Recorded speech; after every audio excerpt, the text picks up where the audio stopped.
Welcome to the show. Ayo, ayo, oh. Lights come on and left tonight. Sportcat shining, feeling right. Brenda's laughing by his side, turning chaos into pride. Headlines roll, but we don't fear. We find the light and bring it here. Sportcat's Gazette, don't bunker tonight. We rise above with laughter and light. Through every storm, we find our way, smiling through the madness every day. Hey, hey, hey, hey, hey, every day. Hey, every day. Sportcat's Gazette, hit play. It's the howl of Cobain, the thunder of Grawl, a rebel transmission straight to the soul. Vinyl and venom, sweat in the sound. We don't play background, we tear it down. Coming up next on Radio X, your ultimate rock destination. Sportcat's Daily Gazette is about to hit your ears. Weird news, mad stories, and chaos served with a grin. From the outrageous to the downright ridiculous, Sportcat will cover it all, because normal is boring. Stay tuned. Things are about to get interesting. Radio X, the fire, the foundation. Fueling the dream with no hesitation.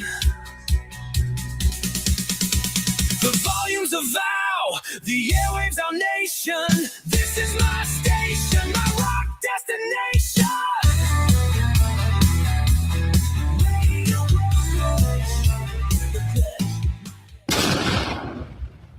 The boss jock has entered the building. You are listening to the Sportcat Show. That's right, ladies and gentlemen, boys and girls, children of all ages. Gather around your radio, put your hands on the radio, and feel the power.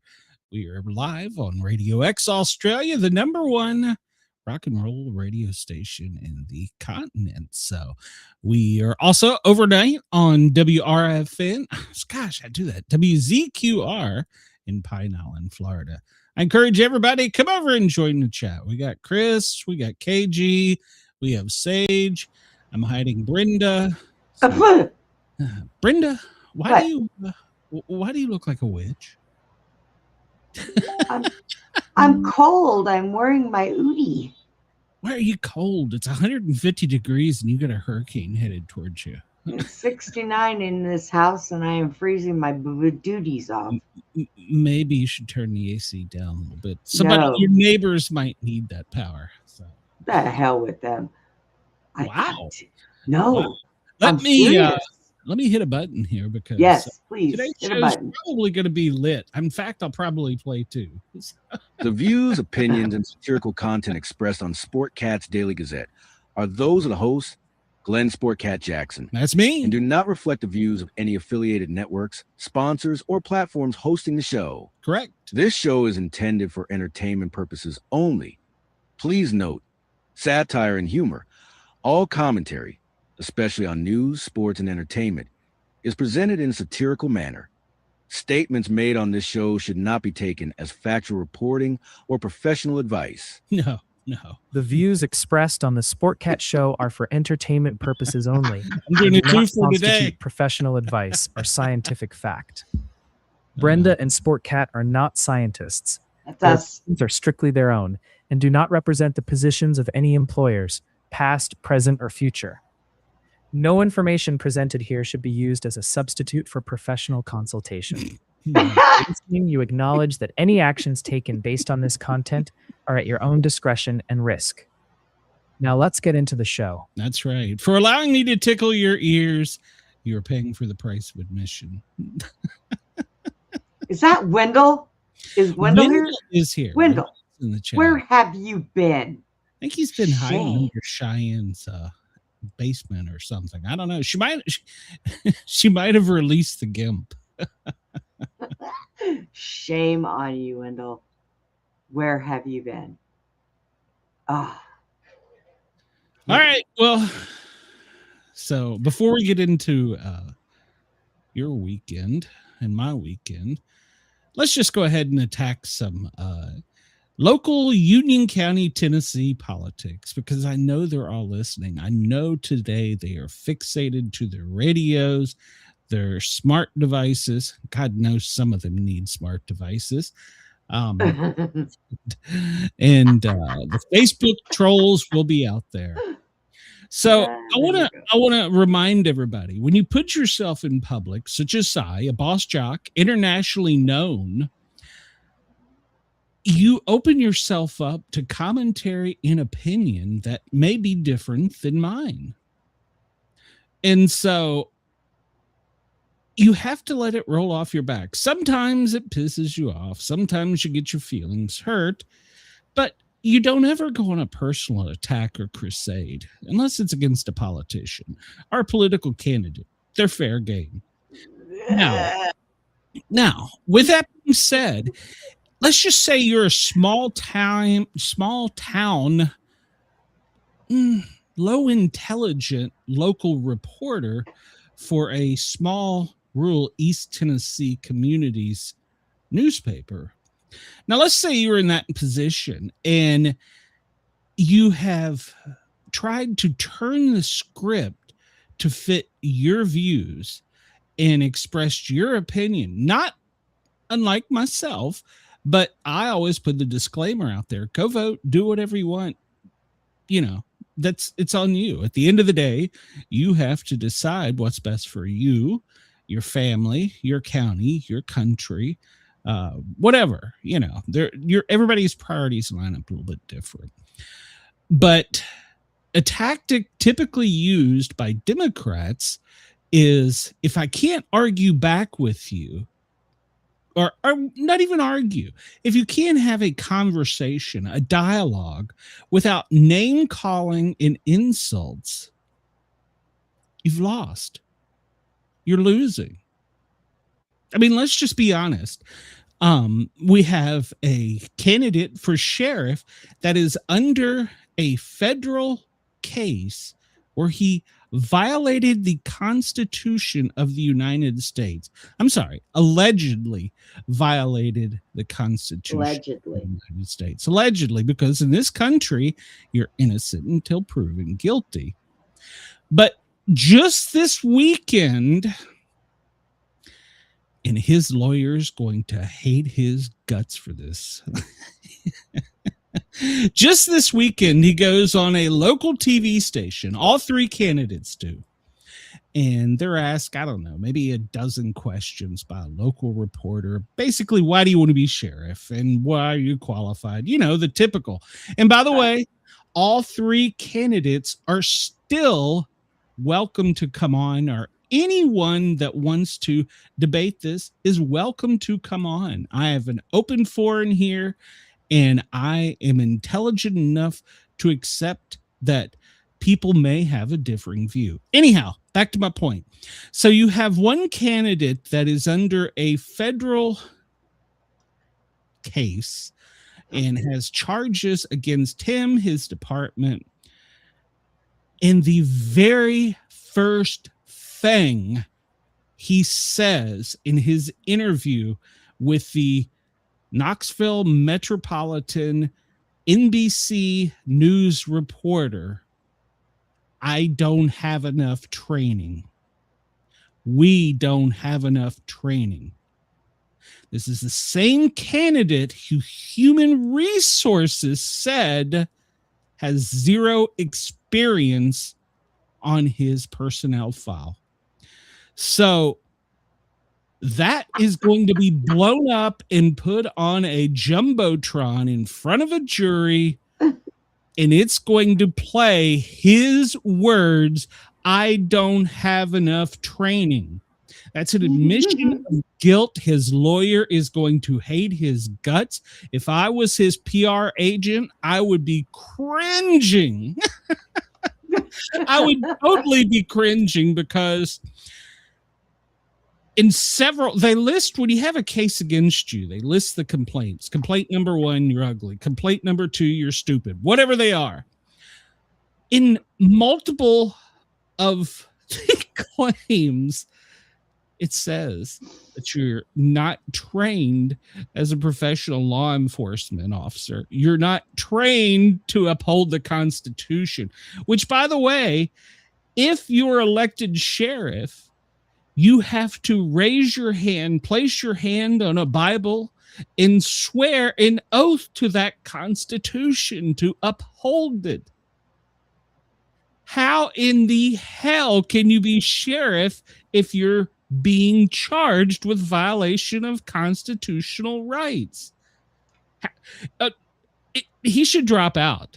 I mean, that would be, especially now that he's admitted his guilt. The second candidate, Jerry Lawson, he is culpable by proxy because also in his interview, he cites there's not enough training and you can go through. He was fired because he couldn't keep the little guys in the orange suits out there picking up trash for the county in line by the sheriff. Now, we'll say he's got more training than Carter. Lawson has more training than Carter. That cannot be disputed by his personnel file.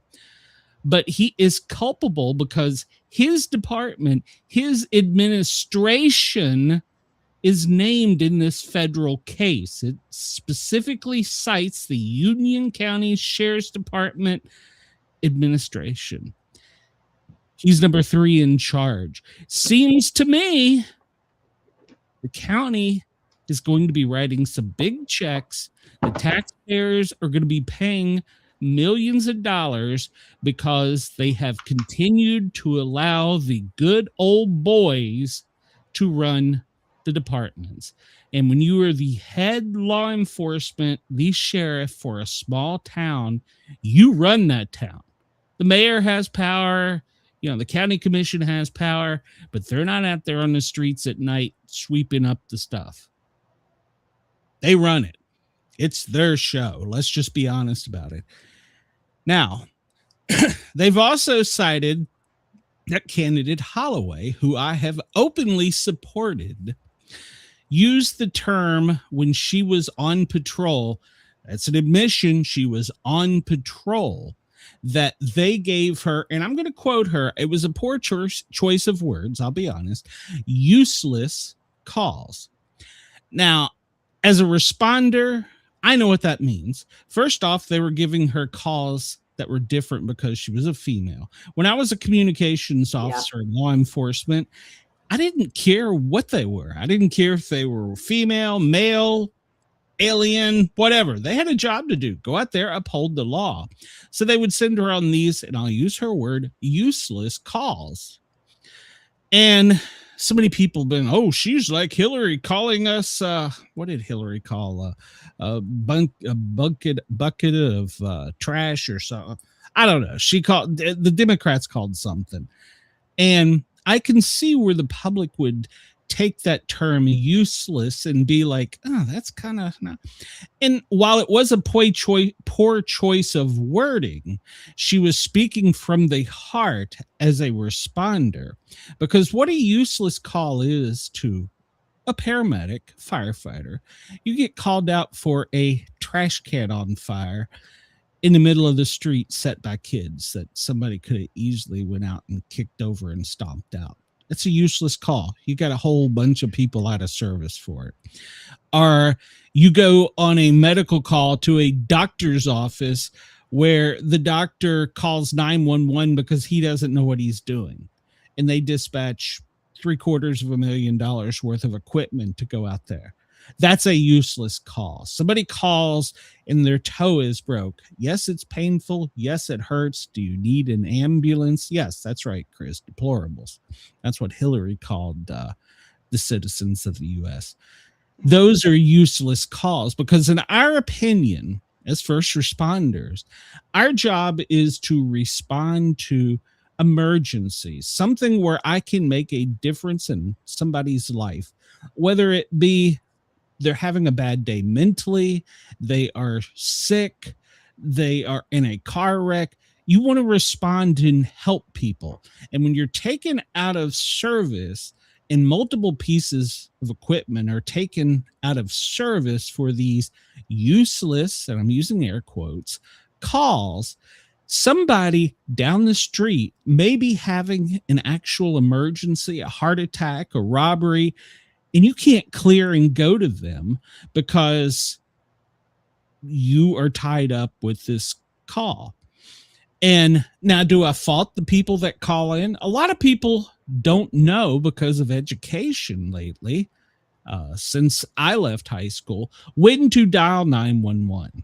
There's times to dial 911. There's times to call the non-emergency line. And there's times to just handle it yourself. And unfortunately, we have not educated the public on the proper use of emergency services. We have not educated the public on when we are needed. Now, it goes two ways. The elderly community, grandma could be having a heart attack and she will call her niece, her nephew, her daughter, her brother, her sibling, whatever, before she will call an ambulance. That's a true story. So, and I have seen, and I will go out on an actual emergency for an elderly patient. And when I'm greeted there by them, the first thing they will say is, "I'm sorry I called to bother you." Well, you're not bothering me. I'm doing my job, but you need me. The guy across the street that was bit on the butt by a tick, he don't need me. So, snake on the foot. Well, a snake on the foot, that's a little different, but tick on the butt. I have responded to a person that was bit by a spider on the penis. And the first thing at the door, they say, "You want to see it?" Nope. No, I don't. Nope. Not a chance. And I'm not taking you to the hospital. You got 3 cars and a driver right there. You don't need an ambulance. Sign here, press hard. I'm going in service to help somebody else. And unfortunately, a lot of people don't understand in public safety the abuse we take.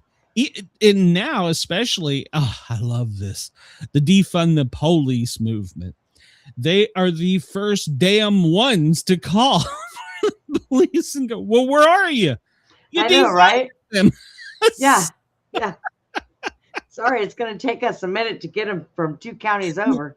Yeah, exactly.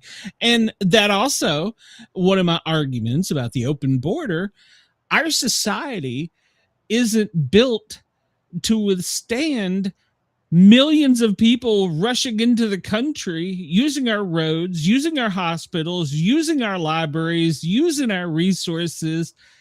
We have to have it in an organized manner. So that was one of my arguments. We have an organized mess. That's what it is. Yeah, it's called chaos. It is. So the citizens of Union County that want to attack me online, feel free. I just wish you would stop hiding by anonymous little accounts and, what do you call it? Nicknames. If you're going to attack me, bring it. I don't care. I can take it. I'm probably going to laugh at you, but there is the off chance that you might say something that makes me say, that's a good point.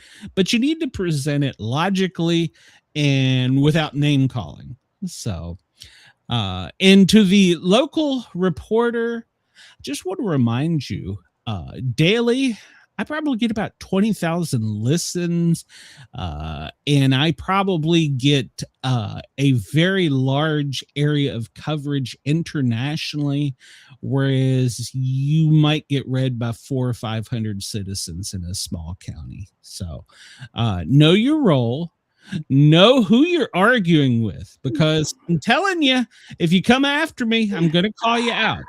I'm going to call you out. Now, I'm not calling you out by name. You know who you are, and I know you're going to listen to this, and you're going to be, oh, I'm so butthurt. Well, I didn't call your name out. So people will know who you are because of your ignorance. So I know nothing, but I would like to rant over. I just hope that come August 7th, when the dust settles from this election, and it won't happen because it hasn't happened in the national scene. What makes you think it's going to happen in the state or local? That people will come behind whomever wins and rally, because we need people to lead. We may not come out and vote for the smartest people. I mean, look at 1600 Pennsylvania Avenue. But we need to unite and rally behind them because they have been chosen, whether you want to believe it was illegally or they were voted in. However, they're there. Somebody told me a long time ago in Washington, D.C., when I was growing up, you don't have to respect the man or the woman, but you do have to respect the office. And that is so true of any position. Over the weekend I was attacked because I called out a bunch of misogynist trolls who were attacking the female candidate. And I used my face, my image, my name, and I said, you guys are just a bunch of redneck misogynists. And holy shit, that was attacked. And then I got this one guy that keeps saying, well, how would you, because I said real men don't talk that way. And I had another guy, he was preaching the Bible about women are supposed to be behind the oven and with their legs spread having babies. I don't know, whatever. Really? And he was going off, and then he tried to say, well, see, you don't support women as homemakers. If a woman chooses to be a homemaker, that's their choice. I'm glad that they are. I'm glad that they're homemakers, because let me tell you, I've been out there and seen the moms that leave their kids in the care of others or even alone to go to the club. So I'm glad there are females out there that do that. Every woman in the United States has the same rights as I do. And I respect if they want to be sheriff, if they want to be a fireman. I have met firemen, firewomen. It's just a term, firemen. I know it's a lot of people go, oh, you can't say that. It's a woman. It's a term. That were just as good, if not better, than some of the people I've worked with. And I had a girl 99 pounds soaking wet in a training drill. She was set up to fail. Carry me 250 pounds before my 100 pounds of gear out of a simulated burning building. And she did it. And she got my respect, the respect of her whole crew, and the respect of the training academy who set her up for failure. And there are women that can lead. There are women, my comment back to the guy was, he said that I had fantasies, apparently. And I said, well, in your own argument, you say women are good at nothing but staying at home and being baby makers, cleaning, cooking, whatever. I told him to spit the tobacco out and get off his sister. Oh my God. Well, yeah, I did that. That's good.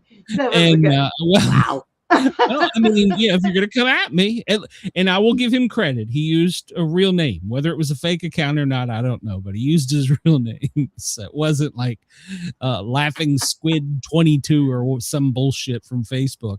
And he come back and said that I sounded like I had some fantasies of basically tying women down and blah, blah, blah. I don't even know what the hell he was talking about at that point. And he went on to say that women should know their role. A woman can't do any job better than a man. And so in my reply back, to which he never replied, and this is after he did reply back after I told him to get off his sister and spit out his tobacco. He did reply back, and he said, that I apparently had these fantasies, which I don't even have a sister. So I said to him, I said, it's funny you say that. it sounds as though to me you're the one that has the fantasies. Just put yourself, you're having to have a procedure from a proctologist. Do you necessarily, and before I say this and anybody asks me, there are male nurses that can do the job and do it great.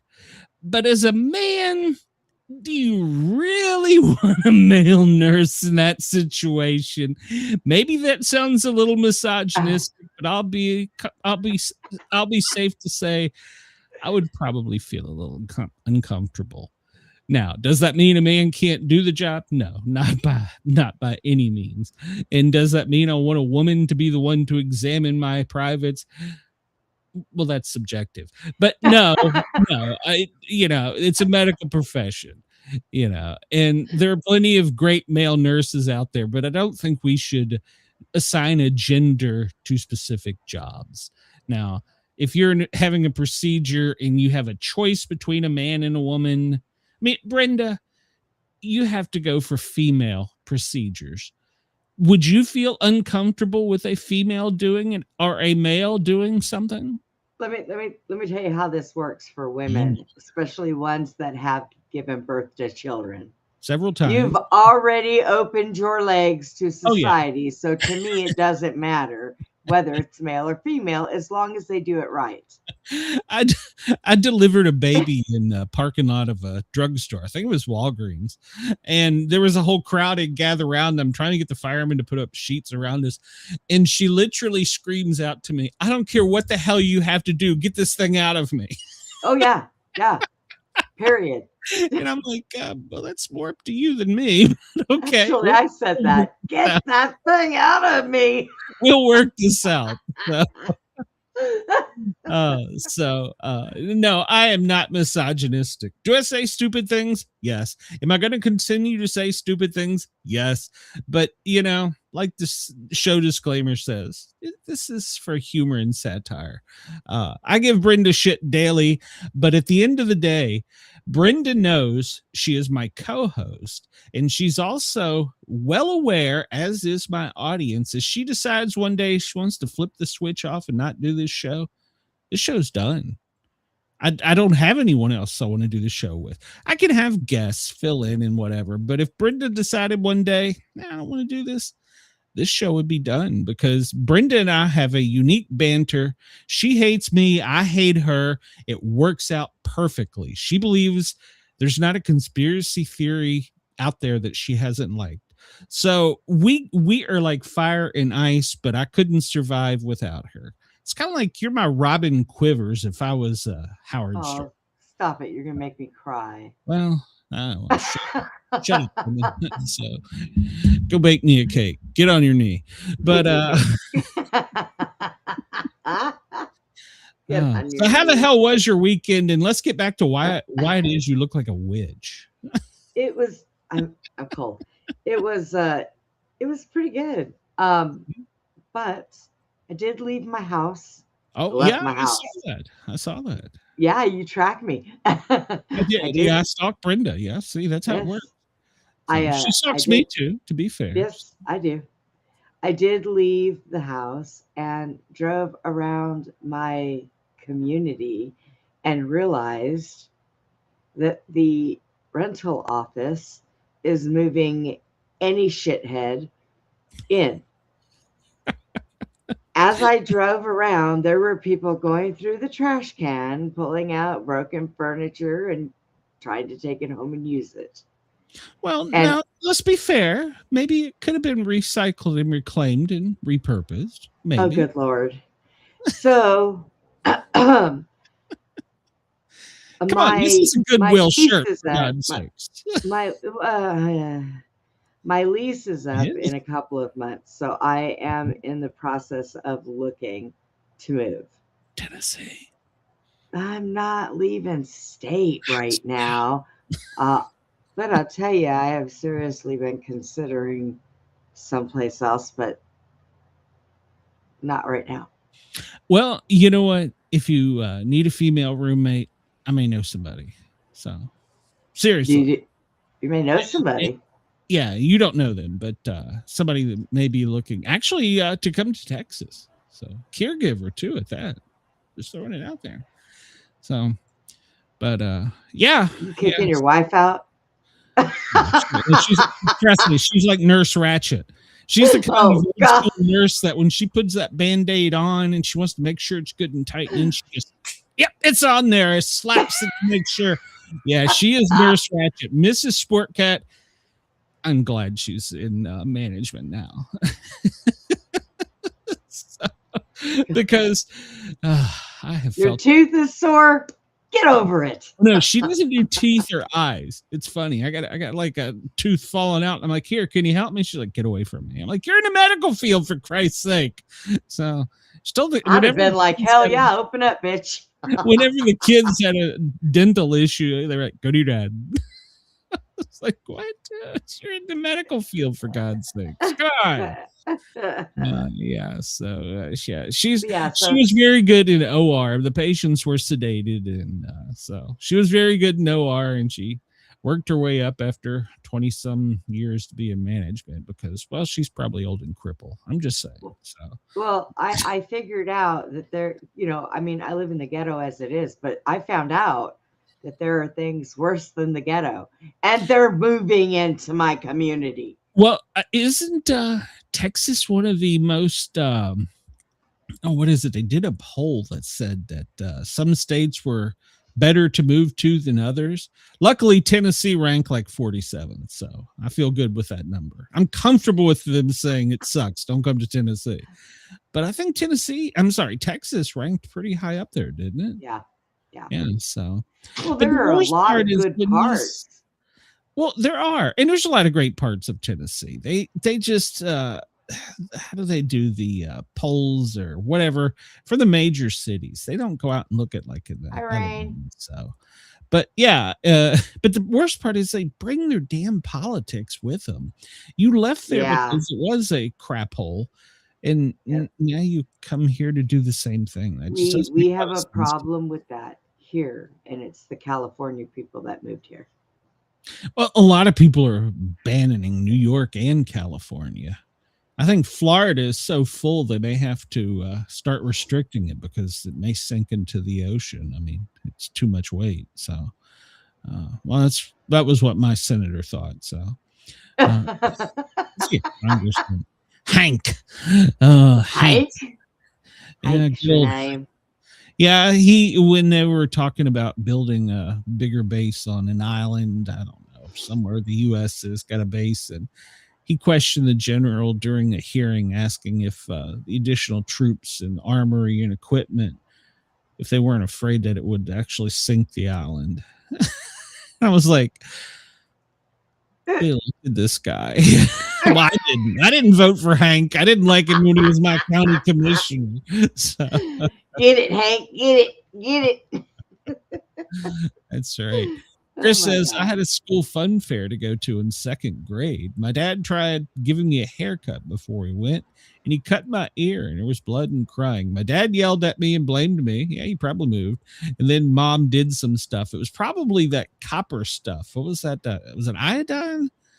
What was it that back in old school? That iodine is the copper stuff. But that stuff felt so great. Yeah, that leaves a so I caught my arm, and I still have the scars from it, on a barbed wire fence while we were out picking vegetables, and that was the first time my aunt ever heard me use the word F, to which I instantly got slapped as my arm was still on a fence with blood going everywhere. She looks at it, she says, you'll be all right. It was tore from like there to there. I was like, yeah, okay. Sure. I remember when I shattered my elbow on the only rock in a sand playground. I fell backwards off of the swing and shattered my elbow. And I was young, and I didn't realize that when you have a break like that, if you stand up and try to walk, you can't. For some reason, it throws you. My mom said, come on, let's go. I'm like, yeah. I was playing neighborhood ball, and it's a pickup Hi, game. Caesar. Kids Hi. in the neighborhood, whoever just shows up. And I was playing a pickup game, and we were on, I guess it was like the elementary football field or whatever. And I will never forget. This is the reason I couldn't go in the Coast Guard. I went out deep. The ball was coming to me because the quarterback thought there was a female covering me. Ironically, her name was Gwen. It was raining. It was muddy. We were having great time as kids, and she tackled me, slamming me to the ground.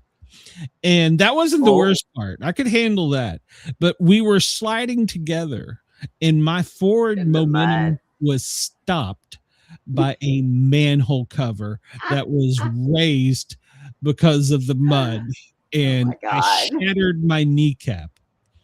And I rode my bike home. One leg pedaling. That was fun. Kind of like you, I'm sure.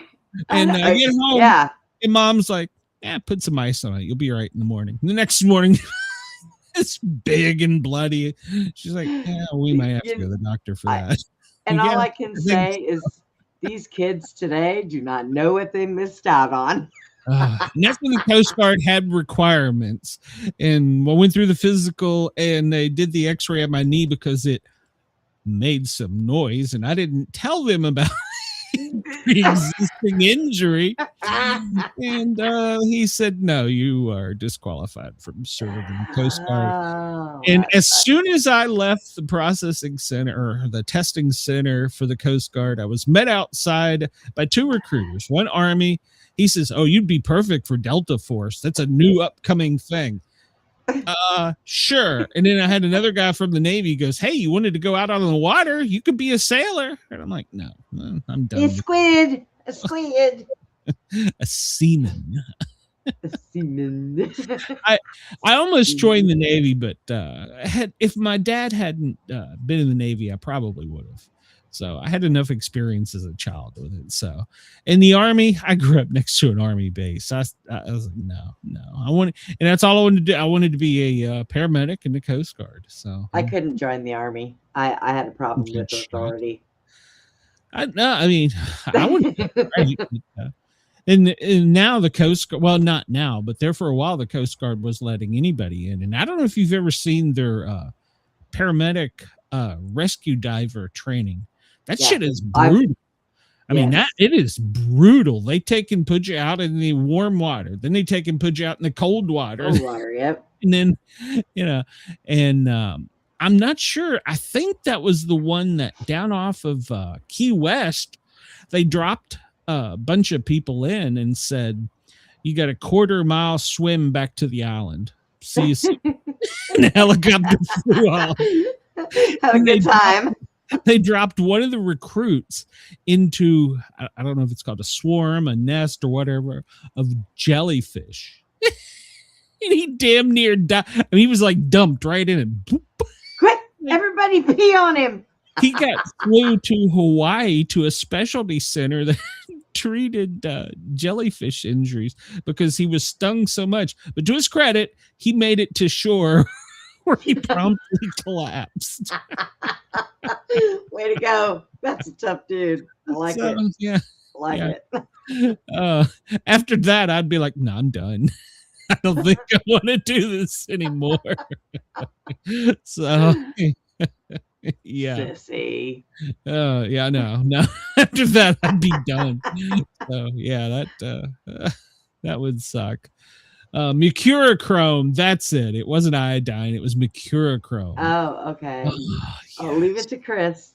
Or that was Denise. Denise. That was Denise. Denise, where you been? Denise. So, well, Brenda, let's get on with the show. What do you say? I'm kind of having. It's Monday. I woke up and thought, is it Friday? No. We do have some news. I mean, there's some breaking news.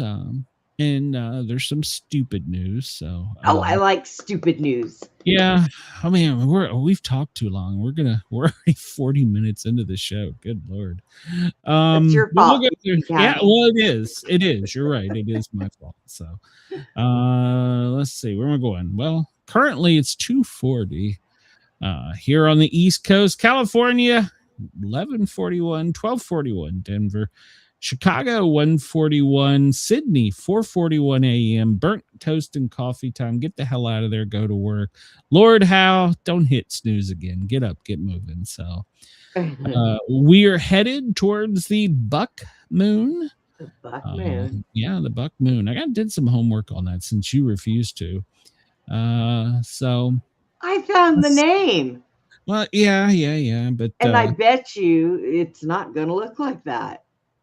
Well, I'm pretty sure. Wow, why is it not showing that? Yeah. Denise asks, is it me or does it feel like something is going to happen soon? Well, that's actually one of our headlines. We are on a worldwide alert as Americans for an attack. Germany raised their threat level to attack imminent. I didn't look up Australia, but I think theirs was as well. And so was UK. And when they put out the worldwide alert, it was red. I was like, huh. Ooh. Huh. Well then. So the buck moon, it's called that because traditionally this is when the antlers of male deers, which are bucks, are starting their full growth. So shed and growth this time of year, around this time, progressing each year to a larger set. It's also called the feather molting moon by the Cree Indians. And of course, that's because the birds, like other animals, they shed they molt. Your dogs, they shed. So the salmon moon, because, well, that's where the salmon go back to get it on. The berry moon, I'm assuming that's probably because it's time to pick the berries. So I guess they're ripe. Corn moon, raspberry, thunder moon. Was I live the other day when the thunder struck or lightning struck so hard that the thunder shook the house and not you said you said it shook the house. Yeah. So the new moon is was the 14th. We've already passed that, haven't we? Yeah, we've passed that. So we're headed to tomorrow, the first quarter. So the 29th will be the full moon, the buck moon. So there you go. So yep. That's the buck moon. So, and ironically, today is Moon Day on our calendar. So the sun is still 6 minutes late, Brenda. I don't understand. So do you want to do lyrics again for a done with us? We can. All right. Well, let's pick a good one here.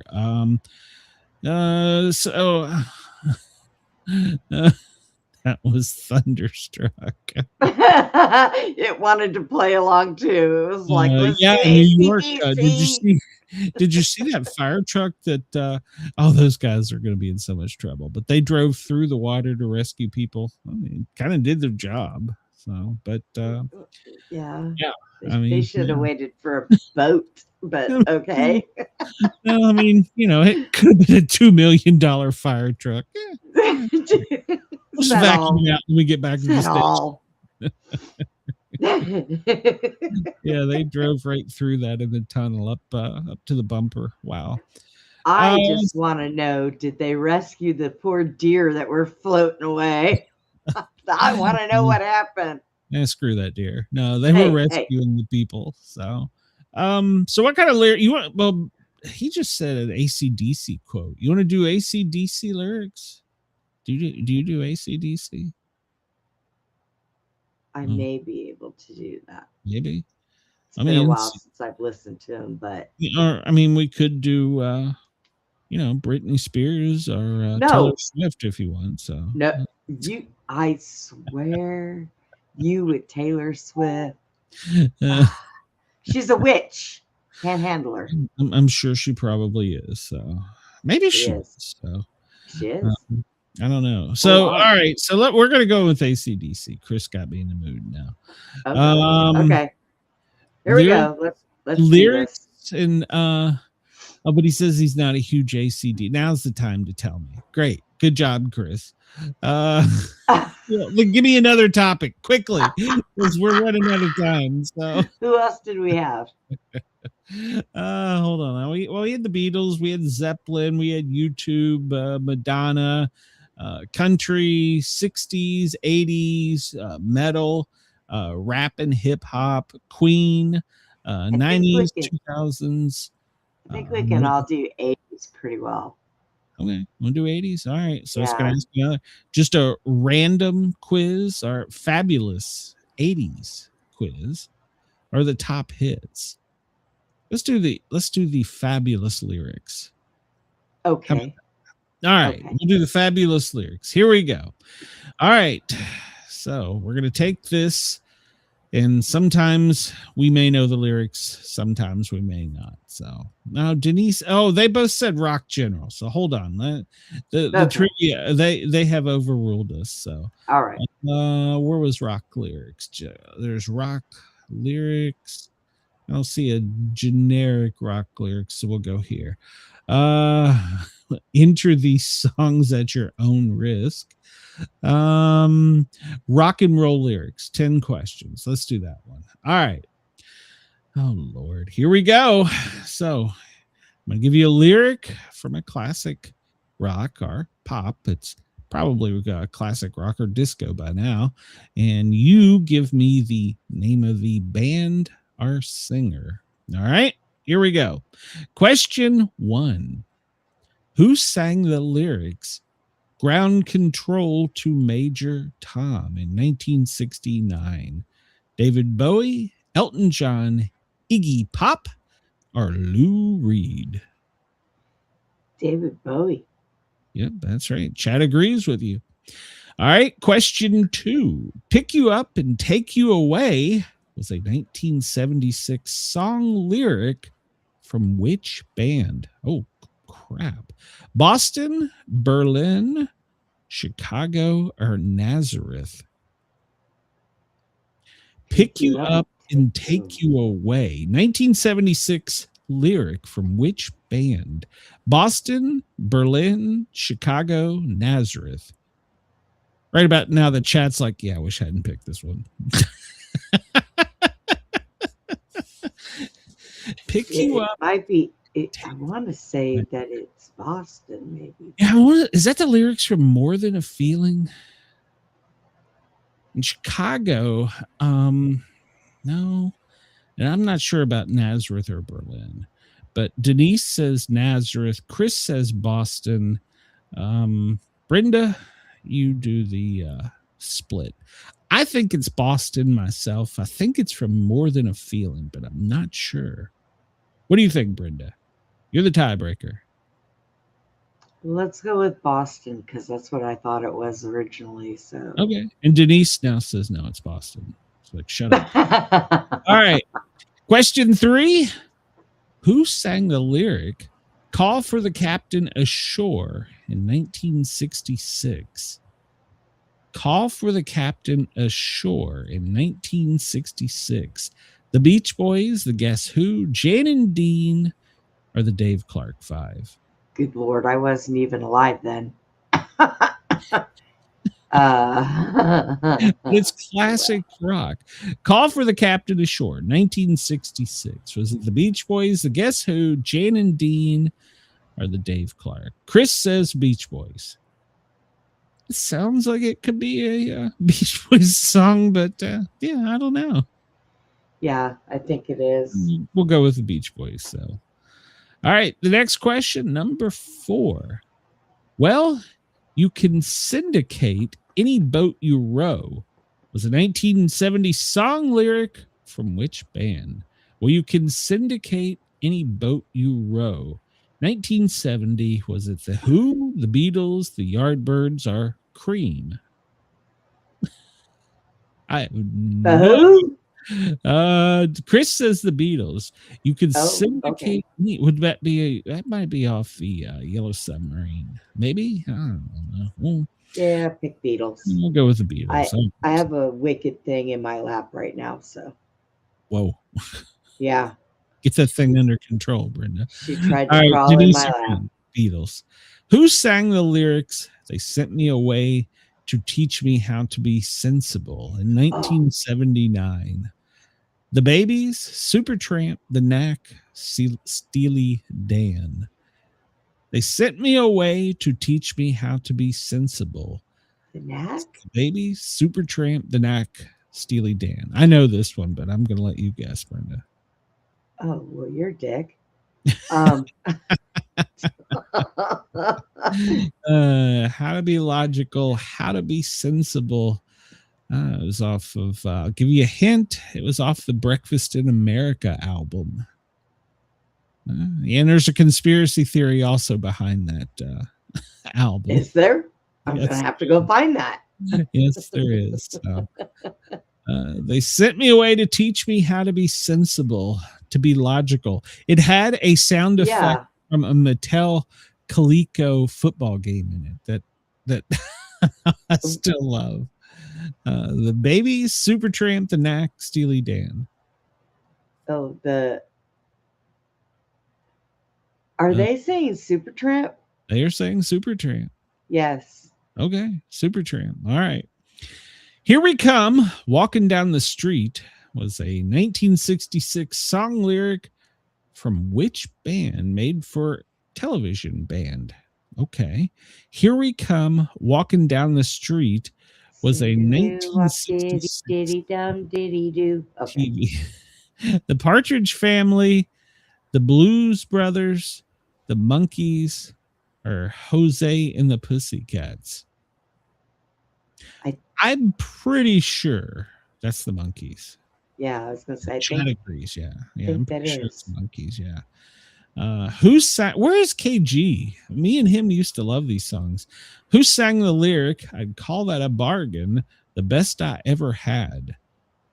I'd call that a bargain, the best I ever had. 1971. Was it the Who, the Kinks, the Beatles, or Zeppelin?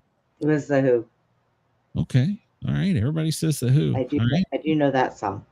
Okay. When you were young and your heart was an open book was a song lyric from a theme song to a 1973 James Bond film recorded by which band? Was it String Cheese Incident? I gotta say, I've never heard of them. The Plastic Ono Band? Yeah, I gotta say, I haven't heard of that one. Wings or the Clash? I'm gonna guess that the Clash came afterwards. I've never heard of the other two. The chat agrees. Was it covered by Guns N' Roses? All right. So Chris says Wings. I'm gonna agree with him because no, it wasn't the Clash. That was way too early for them. Yeah. And so I don't know, but I'm gonna go with Wings. So Right. we'll go with the chat. Who sang the lyric? She is like a cat in the dark, and then she is the darkness. Oh God, that sounds like Mrs. Sportcat. She is like a cat in the darkness. She is like a cat in the dark, and then she is the darkness. The Eagles, Fleetwood Mac, America, or Steve Miller Band. Who sang She's Like a Cat in the Dark, and then she is the darkness from 1976. Denise says Fleetwood Mac. I'm not going to say that I know the answer to this. I think she's correct, though. Yeah, I was going to say, I think she's right. Yeah, Chris agrees. Fleetwood Mac. All right. The chat's already ahead of us here. It finally happened. I'm slightly mad. It was a 1991 song lyric recorded by which band? King Crimson, Queen, Zeppelin, or The Jam? What were the lyrics again? It's finally happened. I'm slightly mad. 1991 song lyric by which band? King Crimson, Queen, Zeppelin, or The Jam? And the chat is saying Queen. This one I do not know. Queen? That's what they're saying. So we'll go with Queen. Okay. All right, let's see how we did. Well, answer number one, David Bowie, 1969, Space Oddity. Yeah, it was inspired by 1968 movie 2001, A Space Odyssey. Ugh, Produced Major good. Tom. Number Okay, good two, again. 1976 song from Boston off the Smokin'. I'm sorry, the song Smokin' was the A-side. The A-side was More Than a Feeling. So it was later covered in 2013 by Anthrax. I did not know that. Okay. Who sang the lyrics Call for the Captain Ashore? Well, the Beach Boys says 1966. Sloop John B by the Beach Boys was recorded for the Pet Sounds album. Was inspired by 1927 anthology, The American Song Bag. Okay, good to know. Well, you can syndicate any boat you row. We picked the Beatles and we were correct. It was from 1970. Dig a Pony. It was a single off the Let It Be album. So it was recorded during their 1969 January 30th rooftop concert. Brenda was there for that one. Who sang the lyrics? Okay. They sent me away to teach me how to be sensible. Well, that was Supertramp. 1979, The Logical Song was the lead single from their album Breakfast in America. It was based on the band members' experiences in boarding school. By the way, I will go on the record here and I will say Breakfast in America, best album ever. Best album ever. No, you can at me if you don't like it, but that's my favorite album ever. Here We Come, Walking Down the Street, 1966. It was the Monkees. It was a theme song. Series aired from 66 to 68. It was featured the group's 1966 title album, and it was a theme. And it was released in 1967. Who sang the lyrics? I'd call that a bargain. The best I ever had in 1971. Well, that would be the Who. Bargain was the song. It was recorded off the Who's next album. It was an ode to spiritual guru Mahara Baba. Okay. Ooh. Pete Townsend was mouthful. a follower of him. Yeah, they were spiritual. They all were when they were dropping acid back then. Yeah. When you were young, your heart was like an open book. Wings, 1973, Live and Let Die. So, and Chris, for the bonus points, Chris, you've definitely won a prize. It was covered by Guns N' Roses in 1991. Who sang the lyric? She is like a cat in the dark, and then she is the darkness. 1976, Fleetwood Mac Rhiannon, I guess. It was recorded in 1975. It was based on the goddess in Welsh mythology. Oh boy. It finally happened. I'm slightly mad. That was Queen. And the song was called I'm Going Slightly Mad, recorded in 1991 off the Innuendo album. Okay. It was released 8 months before Queen's singer Freddie Mercury died from complications of the AIDS virus. Yeah. So, all right, we got 10 out of 10 today. We're pretty good, so we're going to quit with that. We are done with that for the day. So I don't know what the hell that was, so we'll just move on. Let's see. No. Word of the day, Brenda. Word of the day. All right, Brenda. Do you know what rawfish means? Rawfish? Yeah. Rawfish. Means you better cook your fish. Let me guess, I'm wrong. Yeah. People rawfish describes people and things that show a careless but usually attractive unconventionally. Okay. 3 hour. This is a. I'm sorry. I'll use my explanation sounded less complicated. I agree. 3 or 4 decades ago, the newspaper man was appearingly rawfish. At once a bum who drank too much and a knight errant who charged unafraid at social injustice, succored the weak and crossed the lances with the powerful and the arrogant. And so there you go. Oh my I still don't know what the hell it means, but there you go. So we went to the learning center. so he was highly intoxicated in the parking lot. He heard Guns N' Roses play it live in a soundtrack in their very first show. All right.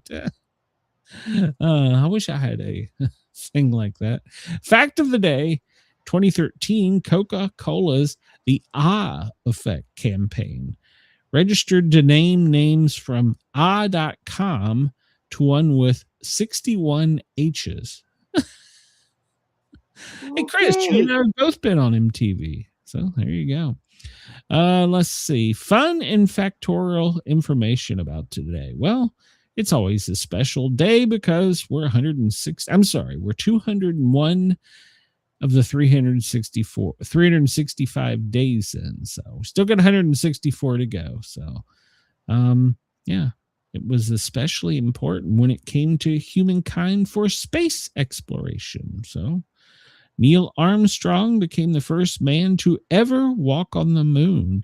He then said, "That's one small step for a man, one giant leap for mankind." And later he punched a reporter. So,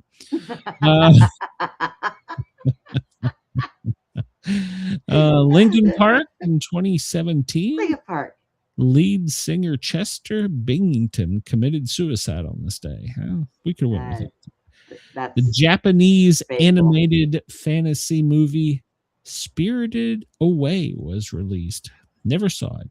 1997, the USS Constitution set sail for the first time in 116 years. It was one of the old frigates known as Old Ironhide. Yeah, from 1797, retired in 1881. She entered dry dock, and then in time for her 200th birthday, we fixed her up and set her out to blow some shit up. I was going to say, now she's guarding the Hermes. Well, we may need her because a couple ships a submarine and a ship ran into each other over the weekend. America's robot happen. I'm going to bet the submarine surfaced and the frigate wasn't paying attention. And so we're going to lose a frigate and a submarine. Even though they're both still seaworthy, I don't think the sub can do its sub job by going underwater. I think it's going to have to stay above. I wouldn't want to be the one to test it. We'll put a little of that. Call that guy out that does the Flex Seal. We'll put some Flex Seal in that shit. We're going to 1,000 feet. By God, you can do anything with Flex Seal. If they give me my leg back, I could probably slop it all in there and pop it back on. It'll work. You know what? The guy from Flex Seal, he should take it upon himself as a personal marketing campaign to go out there, be dropped from a helicopter with unlimited amounts of Flex Seal, seal that bad boy up and go, snail boys. Right. Somehow I don't think he's going to do that. Let's see. Jane Asher broke up with Paul McCartney live on TV in 1968. That's sad. Poor guy. 1948, South Korea elected Syngman Rhee as their first president. Well, good for him. 1944, Adolf Hitler survived an assassination attempt. 1921, Alice Mary Robertson becomes the first woman to govern the U.S. House of Representatives. All right, Union County, did you hear that? 1921, we had a congresswoman in the House of Representatives. Come on now. The colony of British Columbia joined the Canadian Confederacy. Okay, I didn't know that was a thing. 1871. The London Estoon Railway finally opened, 1837. People of Colombia declared their independence from Spain in 1810. Yeah, we'll just take them over. The Battle of Ankara commenced when Turco-Mongol conquered Timor and invaded Anatolia in 1402. And I have no idea what the hell that's about. 1971, on this day, Sandra Oh She's a Canadian-American actress, was born in Ottawa. She's 54. And Gisele Bündchen, a Brazilian fashion model. She's 45, born in 1980. Well, I'm 2 for 2 on not knowing these people. And, here we go. 1958, Billy Mays, an American salesperson, born in Pennsylvania. Well, I'm 3 for 3. So this guy, Josh Holloway, I've heard the name. Don't know who he is. Actor, born in 1969. He's 56. So there we go. Let's see. We're still in Cancer for the astrology sign, and your parents were probably shagging uglies if you were born on July 20th, back towards the end of October. And well, if you happen to get lucky and send one down the chute today, well, you better be gone April 12th of 2027. So Run away.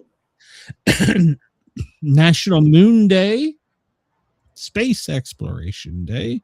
We talked about Coca-Cola. 103 days to Halloween. 158 to Christmas. All right, there you go. Chris says, I hope Paul McCartney found another girlfriend eventually. It had to be difficult being a Beatle to find someone. No, I bet you within 5 minutes of him walking out of that stage. Okay, no, wait a minute. Isn't he the Beatle that was replaced? Yes. Mysteriously. So they didn't have a hard time. It's kind of like Lindsey Graham. Paul McCartney died in a car wreck. And they didn't have a problem finding somebody. Put him in there. He can't sing, but he's pretty. I think throw him out there in the public. Wasn't Paul McCartney the one that was behind? Or do you believe in that conspiracy theory, Brenda? Yes. Really? He was, yeah, because they were just getting on the big boom where they were making money. Yes. And the record place did not want to lose that. No, it was not them. It was British intelligence didn't want it. Well, yeah. Okay. Yeah. There's a real conspiracy. In music class, we spent a whole week. We were assigned YouTube videos, books to read, and I was convinced it was a real thing. And then at the end, he pulled the rug out from under and says, "No, it wasn't real." I was like, "But you just made the argument that it was real." No. So supposedly he was a cop from Canada. So, well, it was his lucky day. What? That's what it was supposed to be, because a cop from Canada who had won impersonation contests that sounded and looked most like him was who they kidnapped in the British intelligence and said, "Today's your lucky day. You just died, and now you're a Beatle." So they went all the way to Canada. Well, no, they had of all places. They went out. See, this is even back then. Everybody thinks flock cameras are bad. Let me tell you, they've been watching us for years. So they knew who won the personality contest, and they were like, "That's the guy. We're picking him." So, you don't have a choice, buddy. Come with us. Watch us everywhere. I told you. After I take a shower, I get in my chair and I come out here butt naked. And everything that surveils me, they better ask for a damn raise, because I know and I don't care. Pictures. You never send me those pictures. So. You ain't getting those pictures. Shush. Why did the hipster fall in the lake, Brenda? Why did the hipster fall in the lake? I guess he needed a bath. His waders were full. I don't know. We'll click for the answer. He went ice skating before it was cool. What? I hate this guy. Oh my God, that guy is an idiot. What? One of the day we have met the enemy, and he is us. There's a lot of truth. Let's see. Do you remember this? James Fix. He was the running advocate. He wrote the complete book of running. Bestseller. I don't understand why it was a bestseller. Sold over 1 million copies. And, well, as he was jogging, running, he died of a massive heart attack. So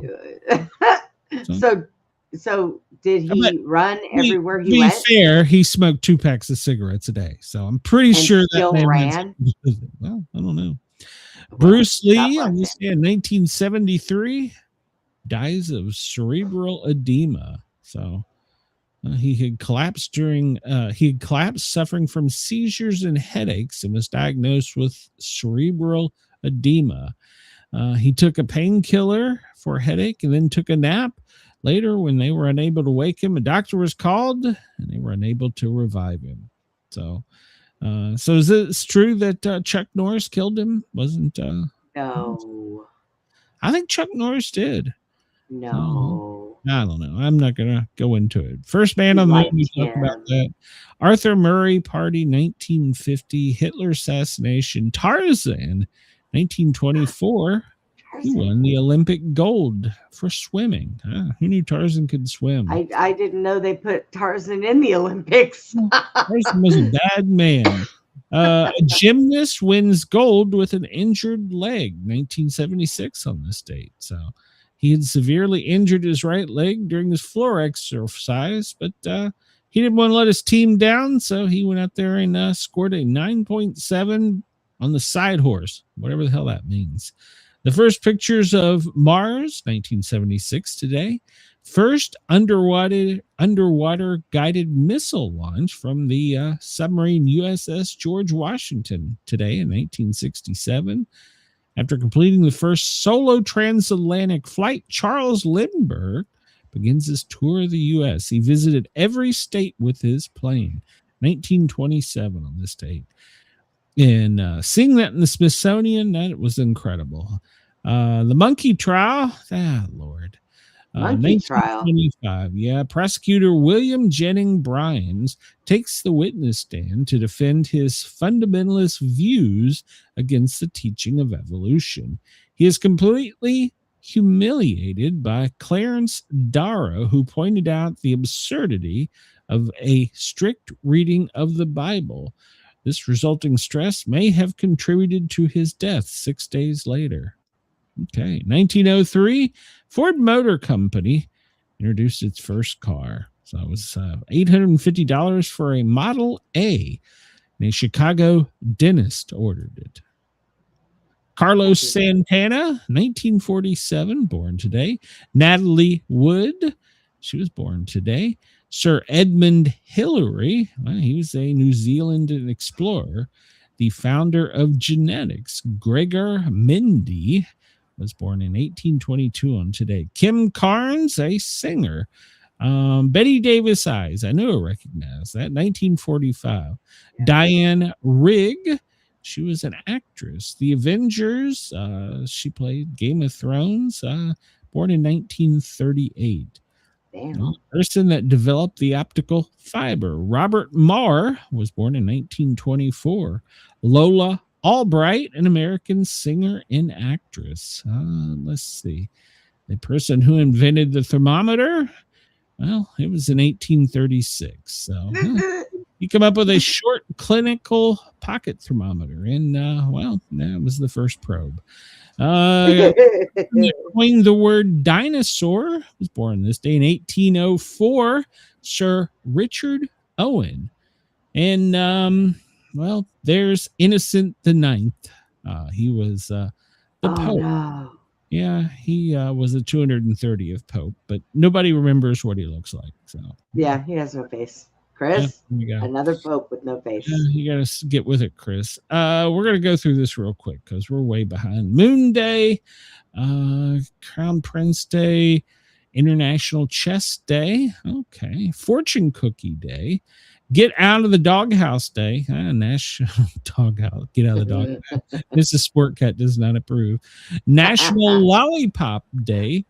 Ugly Truck Contest Day. Women's Union Establishment Day. It's World Jump Day, but don't do it all at once. The Earth will have a earthquake, and we don't want that. So, let's see. Save my ears, please. It's Hug Your Kids Day, Nap Day. Brenda does that all the time. I like Nap Day.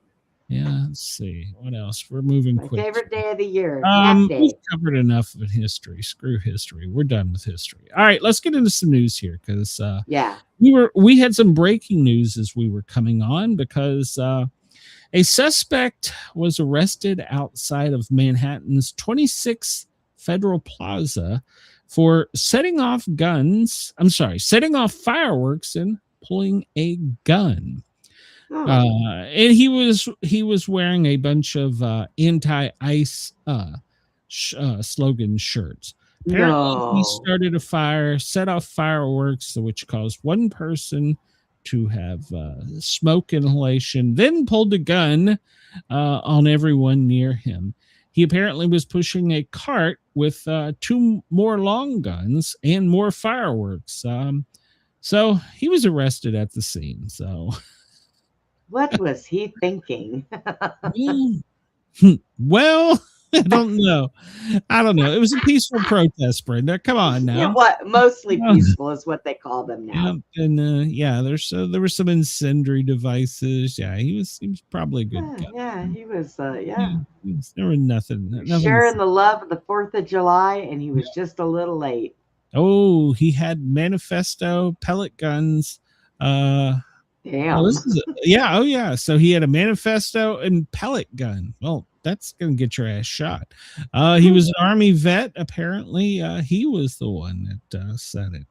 I'm sure you'll hear today how they were all peaceful protests and that there was no violence with this. Most definitely. There it is. The fire. I gotta kill this sound. Well, kill the sound. There you go.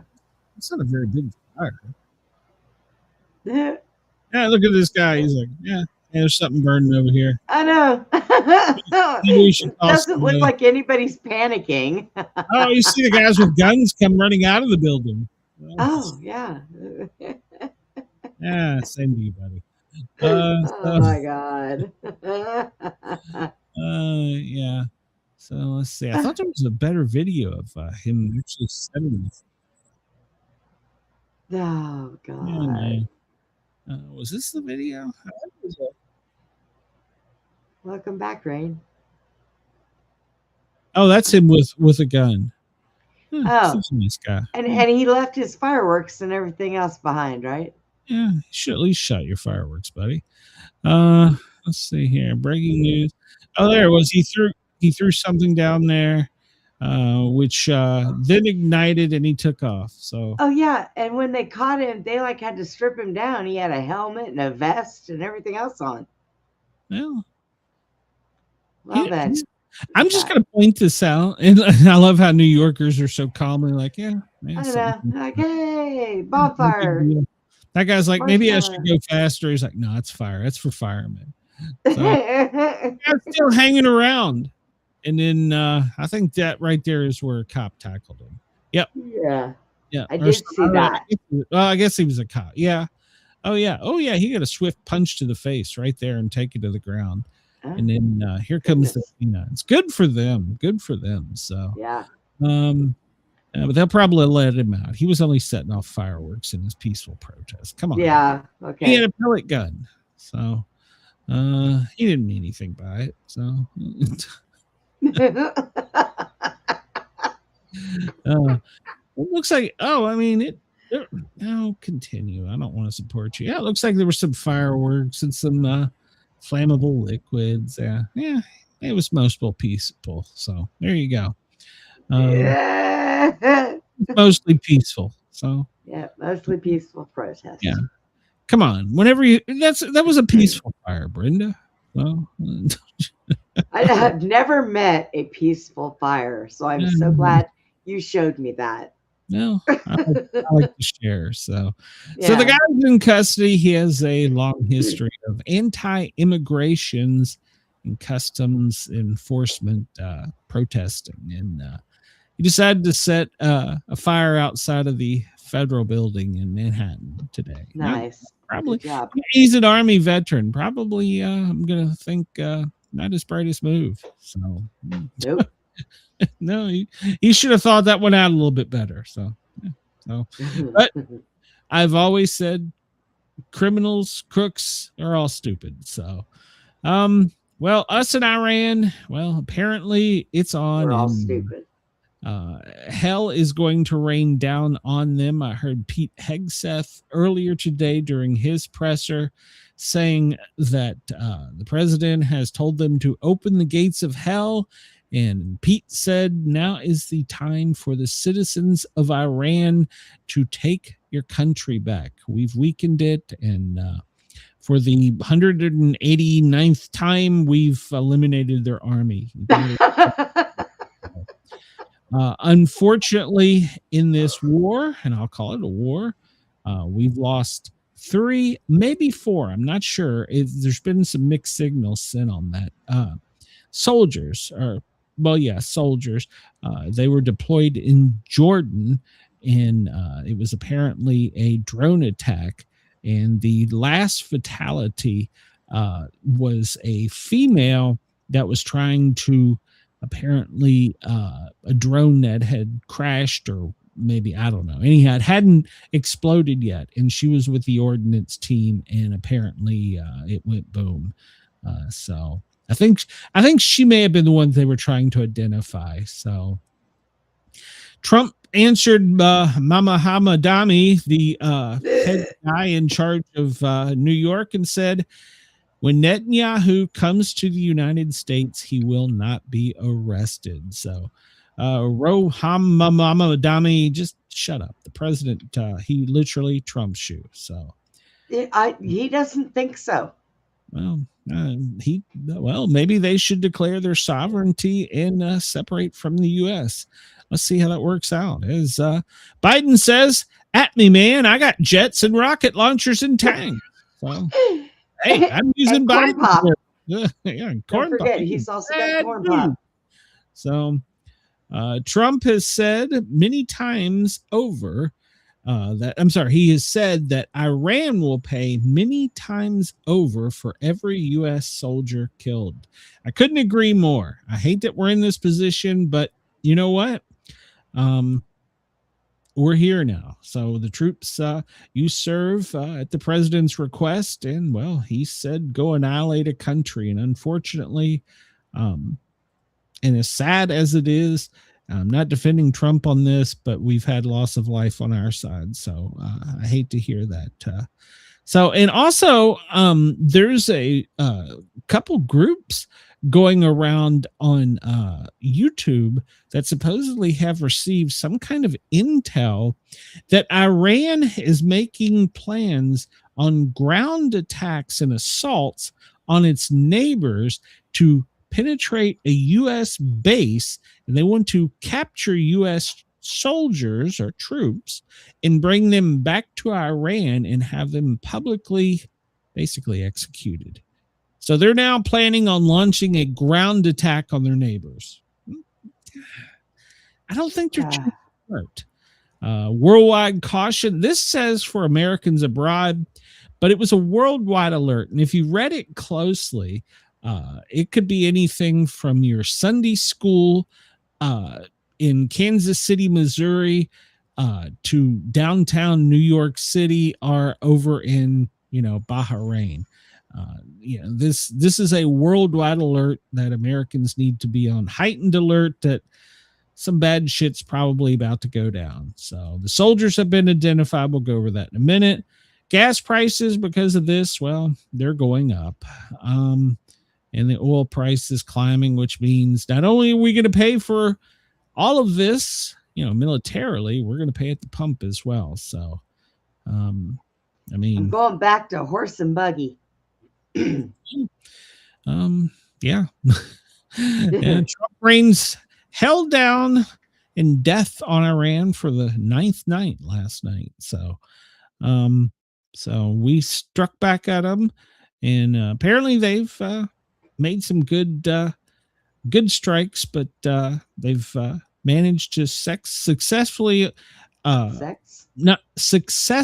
Iran has successfully for the most part, with their surviving military that we've decimated, only get rockets off. So we're going to continue to hit them hard and Hegseth is saying it's time to take your country back. So let's see. The three U.S. service members, they were killed in Jordan, which is that's not like right next door to Iran. That's a little bit away. So it was the missile and drone launch that got them. Let's see. We'll go here. We'll move along. Of course, we're going to punish them. Of course we are, and we should. Let's see. So the identity of two of them, U.S. Army Private Isabel Gonzalez. She was 19 from Carrollton, Texas. First Lieutenant Tyler James Feehan. He was 25 from Ewa Beach, Hawaii. So those were the two. The third, I don't believe they've identified her by name yet. So we'll wait and see. But and then some has said that there were maybe a fourth, but I don't know that that's confirmed. We'll probably get more tomorrow on that. So is this breaking news? No. Okay. I was just making sure. I got an alert on my phone. There was an explosion in New York. I was like, all right, is that breaking or is that just covering the one that came there? This talks about the worldwide warning that all Americans we should be on high alert right now. So, hey, Devin. I live that way. Hi, Devin. I'm not sure what I mean. Where did I miss? What? I'm not sure what Chris is talking about. Thank you, Chris. Because when you were trying to say successful, the first thing that came out of your mouth was okay, yeah. And then when you went on, I thought, well, maybe I just heard it wrong. No, thank you, Chris. I knew it. All right, yeah. Chrissy may already be out on bail, so. Yep, Denise says New Yorkers do. They walk right by it. Yeah, nothing to see here. So, according to CNN, it was a perfect fire to stand in front of. Maybe roast some marshmallows. So, very, very. Well, Chris, I am a redneck. What can I say? So late fireworks and a weenie roast was going on. That's all it was. Yeah, nothing to see here. So if you're an American, no matter where you are in the world, be on high alert because, as we saw in New York City, there was some sex-fully hog bearing going on, and he was an Army veteran. So, I have no clue what that. I have to go back and listen to that again. I had no clue. My brain is in like 10 places at once today. So. Gas prices are going to go back up. Some say they're already over $4 a gallon. We're going to take a look at that here in a second. I'm sure in some parts of the world, probably California, they're probably already way up. So, California is. Yeah, here's what gets me. Highest. So, all these attacks in the past 9 days, but today they're like, today prices are going up. Shouldn't we see it next week or so? I mean, I don't know. I'm just asking. So. These gas station owners, they know the gameplay. And they are on top of it, man. They're like, get it up now. That part is most of the gas stations are owned by people who ain't from around here. So. From those people. Brenda, she said it, not me. I said they ain't from around here. So. Look. We played the disclaimers, so we are we did. Covered. All right, so over $4 is red. Looks like pretty much Oregon, Washington, California, Nevada. Was that New Mexico? Is that New Mexico? Whatever. Alaska, Hawaii. Up in New York, Pennsylvania. Actually, well, no, that's Jersey. So, I guess I could show it. It would tell me it was. No, it's Arizona. Duh. So. Here in Georgia, we're at 376. Tennessee, you're at 361. 391 in Virginia. Let's see, up in Vermont, 412. Wow. What's mine? Texas, you're at 357. Yeah. Okay. California, 549. Oregon, 455. Washington, 501. Wow. Chris 415. So Denise says her gas station gives her. Tell him you watch the Sportcat show. I hear you'll get 10% off. So.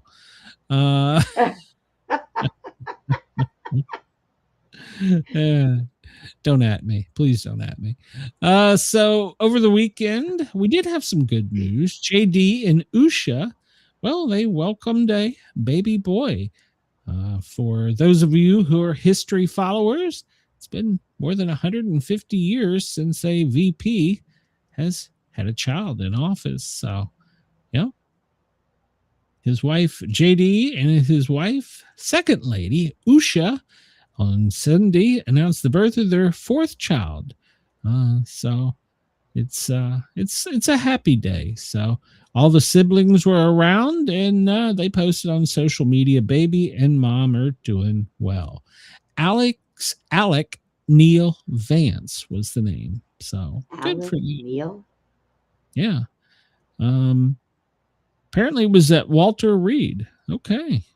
I guess that's where all the military go and all the, so there we go. So pretty much this is what we said, it's fourth. Yes. So yeah, well, congratulations to them. He is building his own baseball team. Well, I mean, you know what? Well, he wants to be a family man, and that's okay. So, and no matter what you think of any of their politics, I'm happy that they've had a child. So, and of course, the newspaper has to try and bring something in here. So, of course, they just have to. Yeah, oh my God! Newspaper. Why? Who is this? This is an Asia One News reporting. They had the best picture of Usha. Let's see. New York Post. Well, President Trump has put the Canadian Prime Minister on notice. The raging wildfires, they have poisoned us, and they're going to pay for the damages. So, oh God, we're going to bomb Canada. Canada, you have been out. So, you're in trouble. Get in the corner, Canada.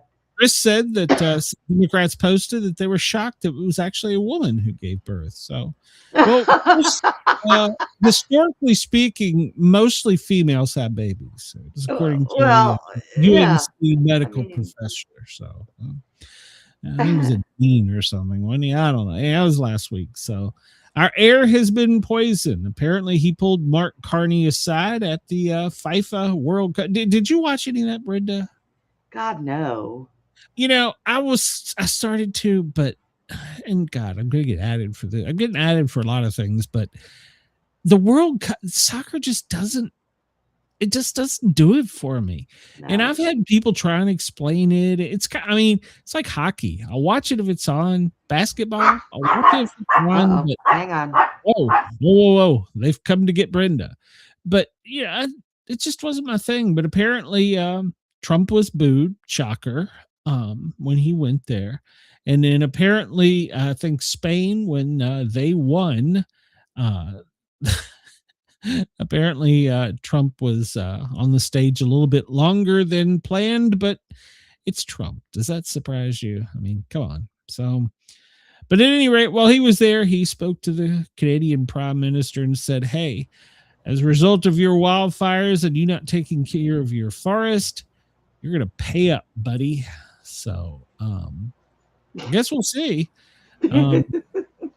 Trump has long contended about forest management is needed to prevent wildfires. And he is correct. If there's basically fire needs a couple things, and fuel, I don't know, dry forest, that's one of them. So, yeah, Chris, they had a difficult time. Well, actually, they edited him out. So they edited him out of the photos for the team. Yeah, that was a breaking news. I was like, he wanted the trophy. He was like, I need gold this. And shiny. Yeah, give it to me. So Rubio, this should be kind of concerning. He says that Cuba has infiltrated the highest reaches of American government, talking about decades-long espionage campaign.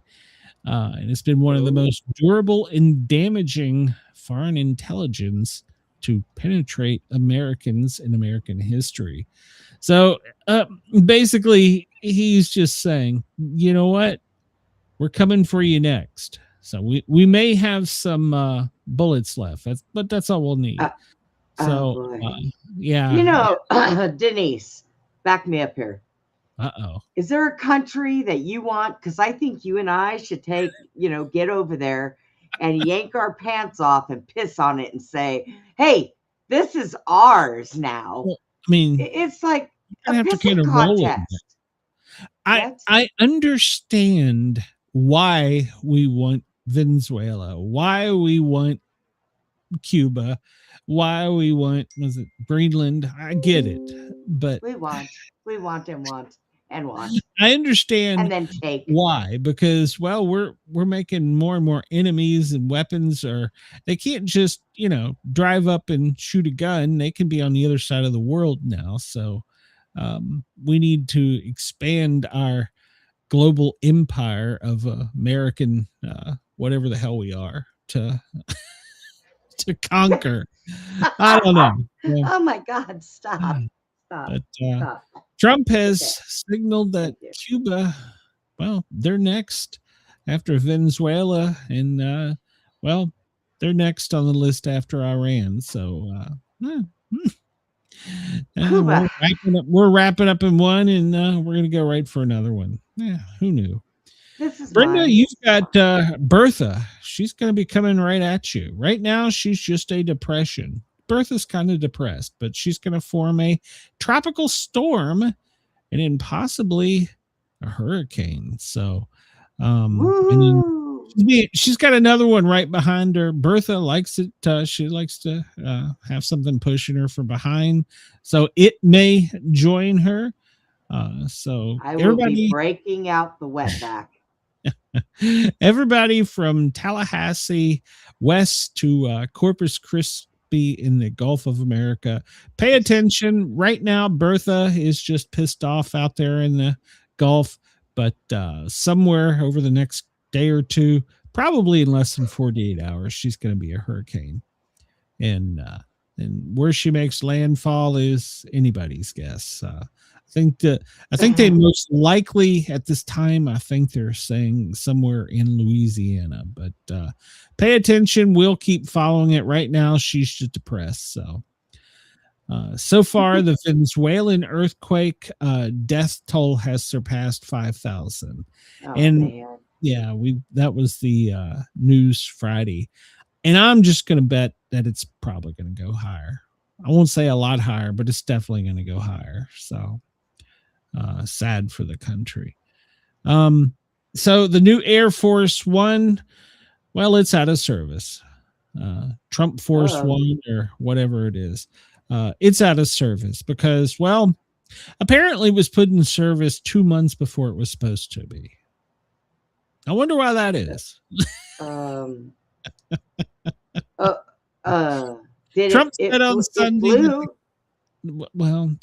that the Qatari donated jet that serves as Air Force One is going to be sent for upgrades because of security features. The reporters we arrested leaked the information. Supposedly, she can't be refueled in mid-flight, and she supposedly can't deploy anti-missile or RPG something or another. So Trump says it has a lot of capability, but as I understand it, about a month or so, it's going to be maxed out. So we're going to go back to the old one, the one that actually works. So yeah. I think they're right. It was too quick. And a lot of people are making a big deal about the color. I don't think the color is really that big of an issue. I mean, it's not orange. I mean, my plane would probably be orange, but so yeah. I guess because they're making such a big deal of the colors, because when it flies, there's always decoys that fly with it. Well, if he boards this one, they're going to know he's on that one. So I guess in a way it does make sense. But I mean, that's it's going to be the new ride. So yeah, once they get the shit it needs on it. So Right. it was rushed to service, kind of like the reflecting pool. It was rushed to service, and then they just drove in it.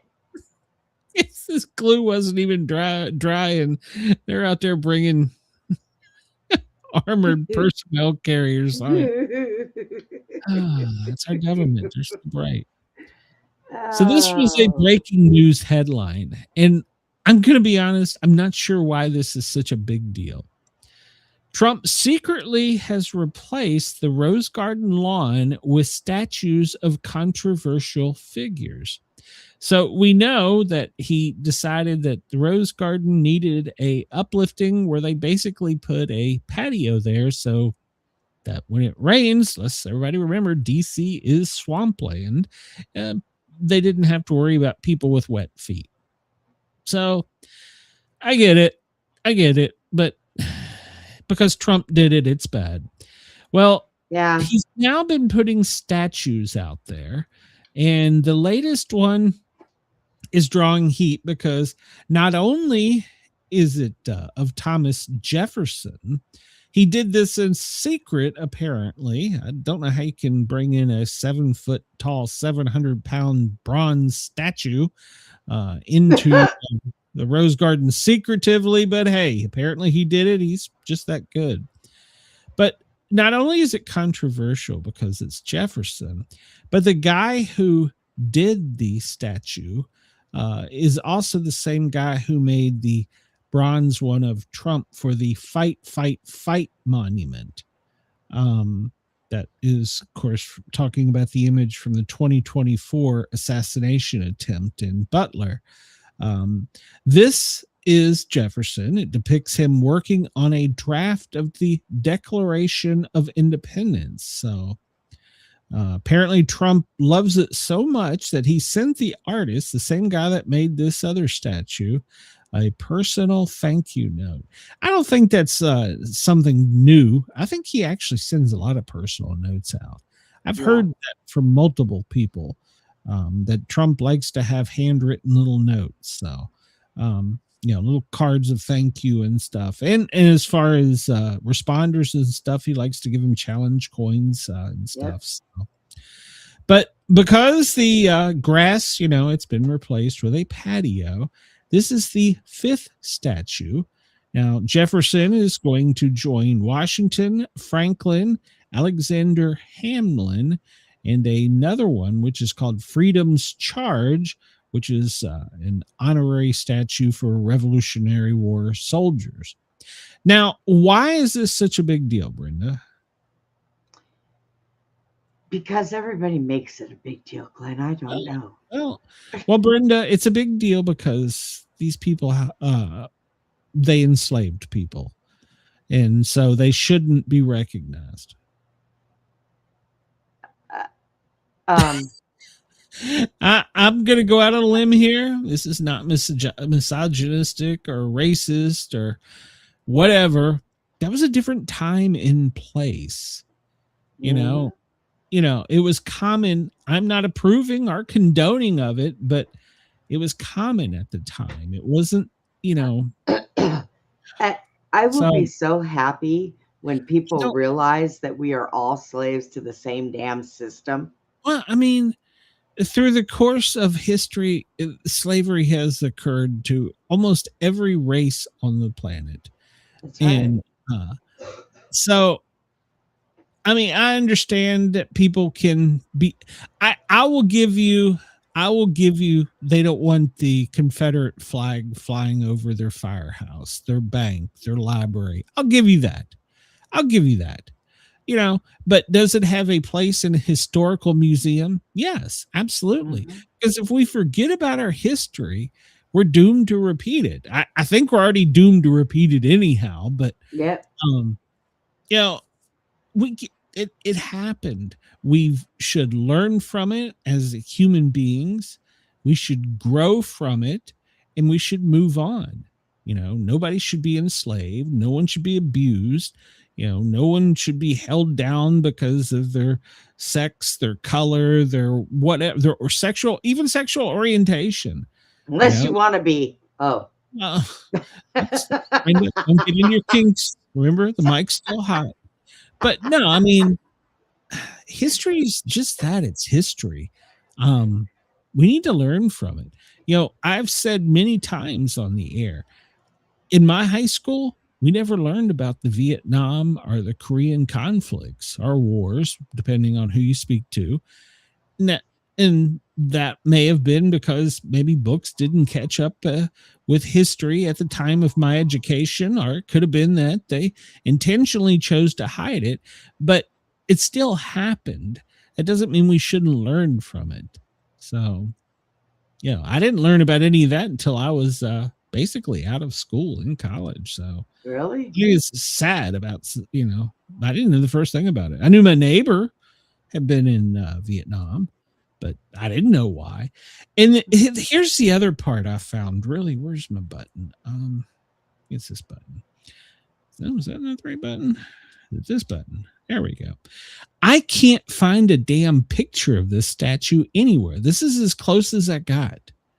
And it's Trump standing by it, pointing at it. And supposedly this was just snapped by one of the reporters when he was coming in last night.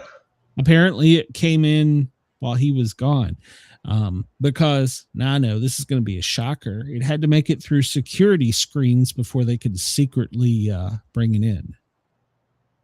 So really, they patted down the statue. I'm sure I don't know. What do you do to you X-ray? I don't know what you do to it. Probably, I don't. With a tuning shake it around a little bit. Goes off. I mean, I'm sure they had to do some kind of security thing before they put it right next to the Oval Office. And I'll agree. But even I think the White House is guilty of this. Why don't we have a better picture of it? Maybe so we will. I mean, this was last night, right? Well, apparently it was done while he was in New York City. So you gotta give it a little time for everybody to catch it. It's a secret, Brenda. Come on, it's a secret. I still don't understand how you bring in a huge bronze statue and it's a secret. But hey, what is it? Over the weekend, well, the fighter jets were busy. Denise, as you point out, there were people booing him. And he did try his best to unite America.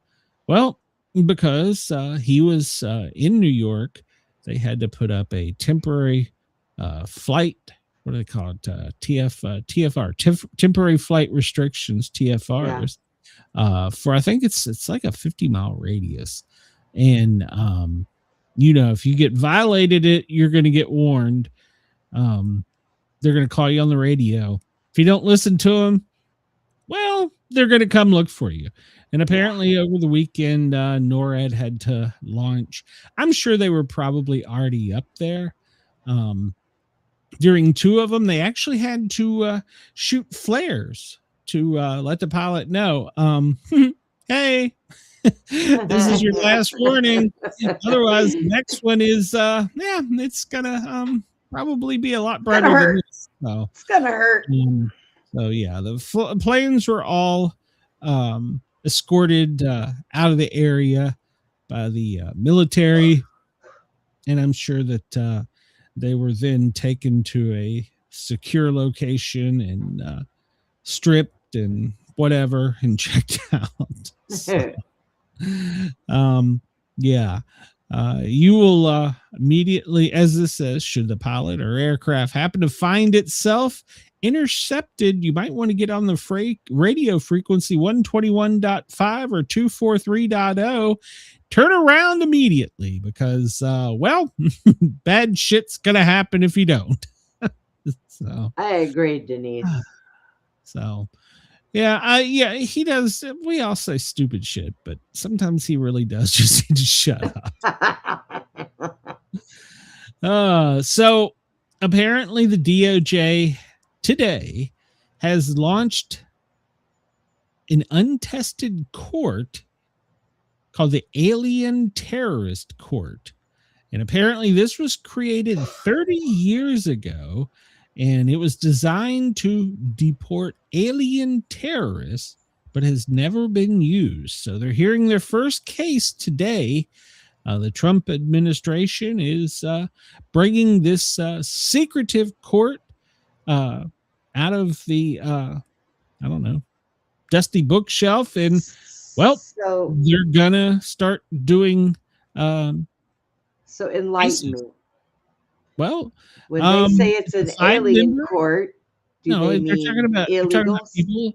I mean, I guess it could be aliens from space if they come here without permission, but it's for aliens who basically we need to get out of this country. Okay. So it's a 5-member court, and the hearing. So actually, they dusted out and they opened their doors today. They're still cleaning their offices. Thursday will be the first where they actually convene. So we'll follow that.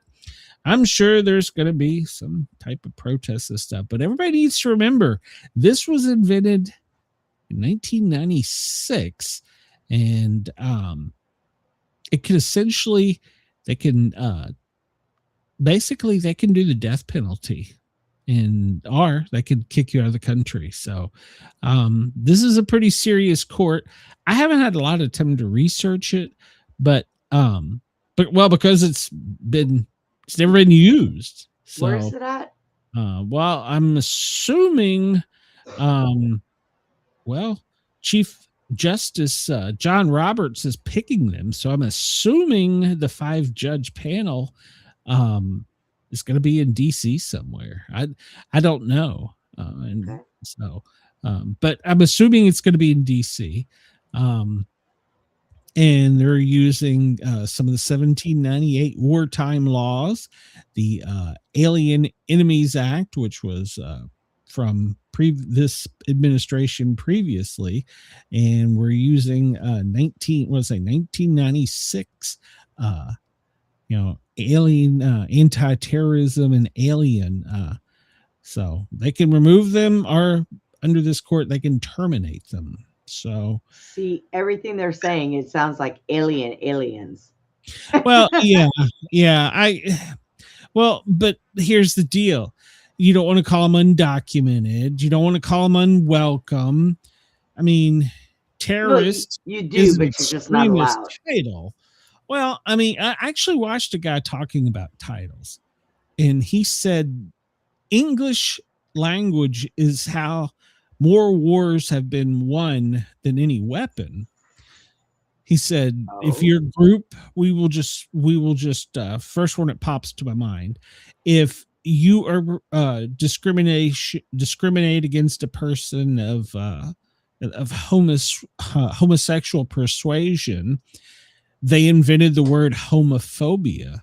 If you don't like people that are Islamic religion, you're Islamophobia. So basically his theory is the English language is setting up these new words, whether they're created by cause or effect, and Americans are just clamming up and not doing anything because of them. And he's saying that's how more wars are being won. I don't know that I can argue with that logic. Chris, look up the phobia for Steve. Now that is a big word. That is a big word. Okay, Chris, there's your gotta call them compensated new. Oh yeah, I was called, by the way, in where I was being attacked, and this person obviously never listens or watches my show. I was called a liberal fucktard. What? I was like, and my reply back immediately was, I think I'm more offended by being called a liberal. Where did I've called you a fucktard before, so a liberal? Never. I don't think you've ever been called a liberal, but hey. Nope. It is what it is. Border crossings are historically low, but drug seizures are up. So they're still trying to get the drugs in all kinds of different ways, from bringing it in by air, land, or sea. And, so far we've apprehended just last month almost 10,000. It's a great new nickname. Which one? Did I do another stupid word? Fuck-tart. But yeah. But it's the people coming across are 94% less than the monthly average during previous administrations. But the drug seizures are up, which is good. I mean, it's good and bad. We don't want any coming in, but between Arizona, California, Mexico, and Texas, last month alone, 12,901. Good God Almighty! Yeah, I'm glad they're catching them. So it's helping us. So President Trump got the blame for this too. Oh yeah, he must be in there. Apparently the FDA fumbled, and apparently it wasn't just Taco Bell. Diarrhea twist. Walmart, Aldi, anybody that carries Taylor Farms and anybody that uses Taylor Farms products, well, they kind of had to send a letter out and say, I'm sorry, we didn't we didn't mean that. It wasn't really you guys. So yeah, so apparently we're still looking for the causation of the explosive diarrhea. So did you see that? Did you see that meme on Facebook that had the Taco Bell sign and said, "Don't act like you've never gotten exploding diarrhea before from Taco Bell." It happens. So now there's apparently a milk shortage because of a cyber attack on Coca-Cola. Wait, what? Yes, you heard me correctly. Apparently Fairlife, which is owned by Coca-Cola, has had unauthorized access by a third party. Maybe that's what we should call this court.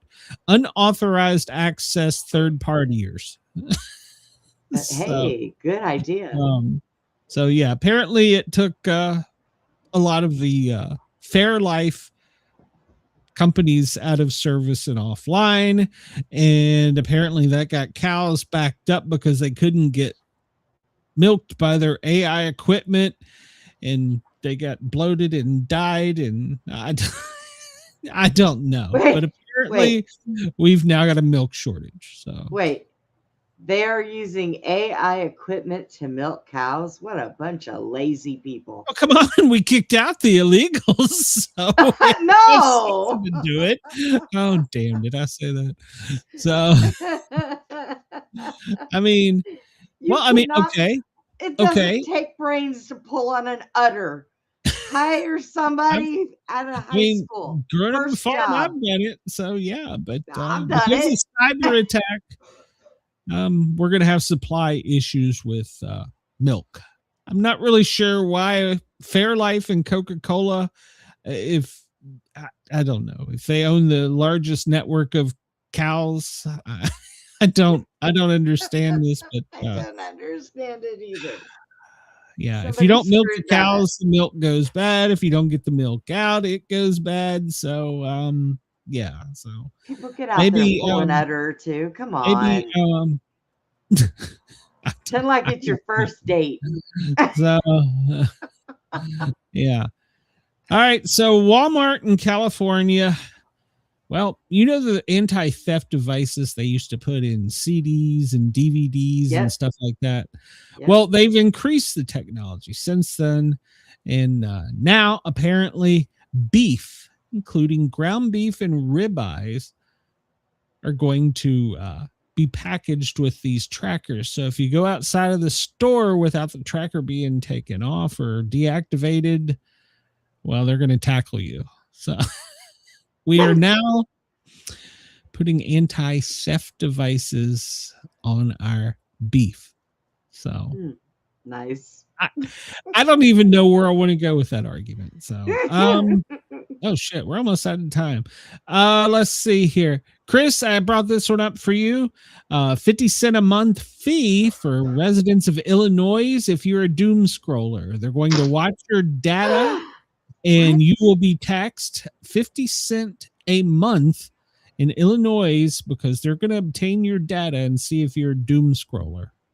So, Oh Chris, my God. there you go.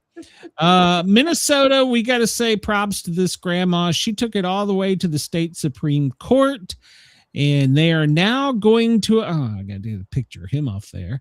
They are now going to allow alcohol and alcohol sales in nursing homes. So kudos to that grandma. She wins Grandma of the Year award. They're in a nursing home. They have nothing else to do. Yeah. Let them have a few drinks. There you go.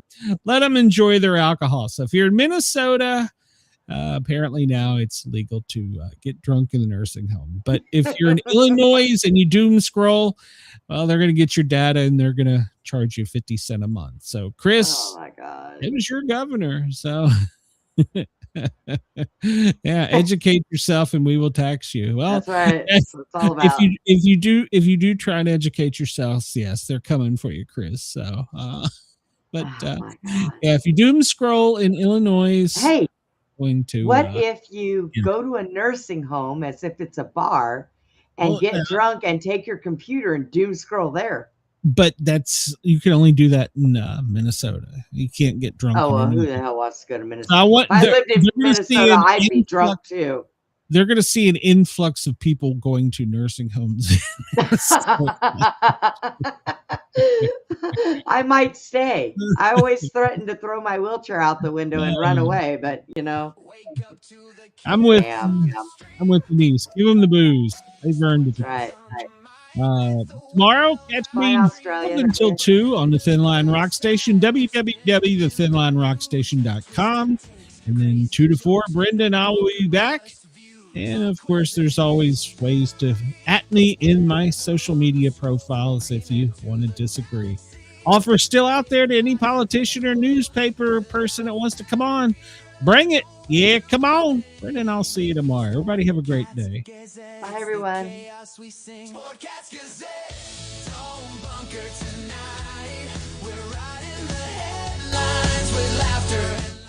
just had a thought.